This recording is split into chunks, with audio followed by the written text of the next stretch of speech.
খতিয়ানে আমরা মন্তব্য কলামে কয়েকটি দখলের উল্লেখ পাই। এই দখলগুলো নিয়ে আমরা অনেক সময় বিভ্রান্ত হই। এই দখলগুলো বিষয়ের জন্য আপনাকে অবহিত করছি। ৪ প্রকার দখলের আমরা চিহ্ন পাই। একটা হচ্ছে এওয়াজ দখল। সাধারণত একই মৌজায় হলে মূল খতিয়ানের ১ নম্বর কলামে মূল মালিকের আব্দুল জলিল নামে রেকর্ড হবে এবং মন্তব্য কলামে অমুক দাগের পরিবর্তে এওয়াজ দখল আব্দুল করিম। আবার ঠিক তদ্রূপ আব্দুল করিমের নামে ১ নম্বর কলামে রেকর্ড হবে, মন্তব্য কলামে এওয়াজ দখল আব্দুল মনির। মানে পারস্পরিক চেঞ্জটাকে এওয়াজ দখল।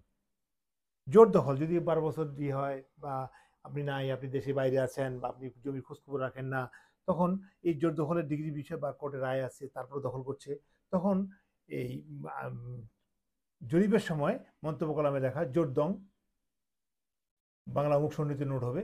এই ধরনের দখলকারের ধরে নেওয়া হয় দখলের কিছু কাগজ আছে, সত্য মিথ্যা পরে যাচাই হবে আগের কাছে, এই জন্য ওইটা জোর দং লেখা হয়।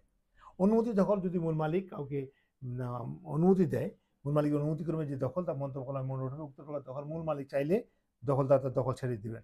আর বিনা রেজিস্ট্রি দলিলে খরিদ দখল, আপনি একটা জমি কিনছেন কিন্তু রেজিস্ট্রেশন হয়নি, এরকম একটা দখলের ক্ষেত্রে যদি হয়, সেক্ষেত্রে লেখা হবে যে মন্তব্য কলামে রেজিস্ট্রি দলিল খরিদ দখল অমুক পিতা অমুক সাংনি নোট করতে হবে। মানে এই সমস্ত দখলগুলো আসলে আপনারা বিভ্রান্ত হবেন না, বিষয়গুলো অত্যন্ত স্পষ্ট। ধন্যবাদ।